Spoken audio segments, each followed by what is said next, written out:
আমি একটা মেয়েকে জানি ব্যক্তিগতভাবে, যে ইন্দোনেশিয়ার, সে এসেছিল শান্তিনিকেতনে। সে বলছে তোমাদের যে গানের সুর, এই যে এত বৈচিত্র্য পৃথিবীর খুব কম দেশে আছে। এবং এই যে ধরুন বিভিন্ন প্রদেশের যে ট্র্যাডিশনাল আর্ট ওয়ার্ক, স্বামীজি যেটা বলেছিলেন সিস্টার নিবেদিতাকে, যেটার কারণে আমার এই উড়িষ্যার পটচিত্রের গবেষণা শুরু।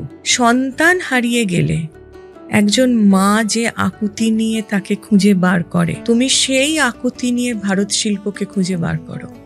শুধু বার করো না, শুধু থেমে যেও না সেখানে, তাকে তুমি প্রতিষ্ঠা করো। অজন্তার ছবি আমরা জানতে পারতাম না যদি না নিবেদিতা সেগুলোকে আঁকিয়ে রাখতেন নন্দলাল বসুকে দিয়ে।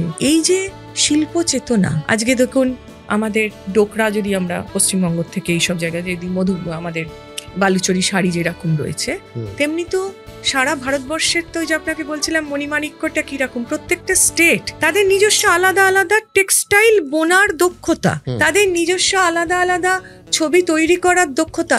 এগুলো আমাদেরকে ব্রিটিশ শেখায়নি, এগুলো আমাদের। এগুলো তোমরা কেউ আমাদের শেখাওনি, এগুলো আমাদের। এগুলো কিন্তু আমরা দেশের বাইরে নিয়ে যেতে পারিনি, যেটা এই গত 10 বছরে প্রচুর হ্যান্ডলুম এবং ট্র্যাডিশনাল আর্ট যেটা আমাদের, সেই শিল্পকলা কিন্তু মানুষের কাছে পৌঁছচ্ছে।